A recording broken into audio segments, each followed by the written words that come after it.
હશે? આપણે 10-10ના મણકાની આપણે જોડ છોકરાઓ બાળકોએ બનાવી છે.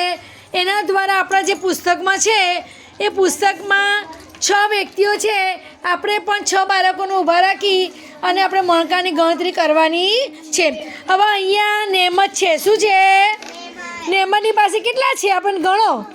ચાલો નેમત ગણાવશે. બોલો બોલ. 1 2 3 4 5 6 7 8 9 10. 10. 10 છે. કેટલા છે? 1. 10ની કેટલી જોડ છે? 1 પછી 2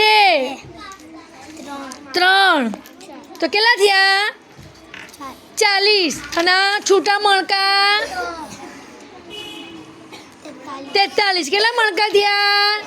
43. હવે જીસાન આવશે. જીસાનની પાસે આપણે શું જોઈશું? ચાલ તમે બધા બોલા. કેટલો છે? 10. 10માં કેટલા છૂટા મણકા કેટલા છે?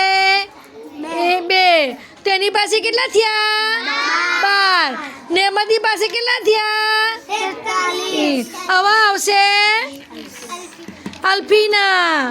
અલ્ફીના પાસે કેટલું થશે? જુઓ આપણે જોઈએ.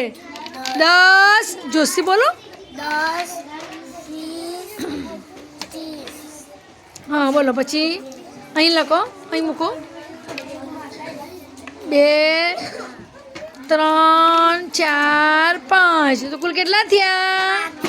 35. હવે 35માં એકમ કે કોને કહેવીશું? કોને કહીશું? 5. દશક 3. 3 દશક એટલે 30 અને 5 એકમ એટલે 5. સરસ. ચલો હવે આવશે સાલેહા. સાલેહા મૂકો.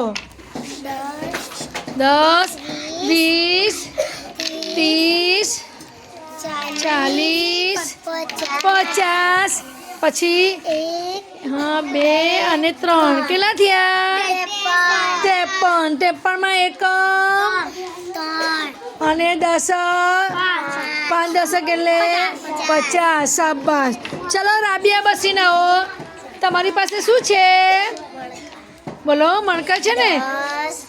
20. હા તો કેટલા થયા? 22. 22માં એકમ 2 દશક 2 દશક એટલે 20. ચાલો હવે સાકીબાઓ. સાકીબાઓ ગણો. હણો. 10 20 30 40. પછી સરસ 42 43 44 45 46 47 અને 48. કેટલા થયા?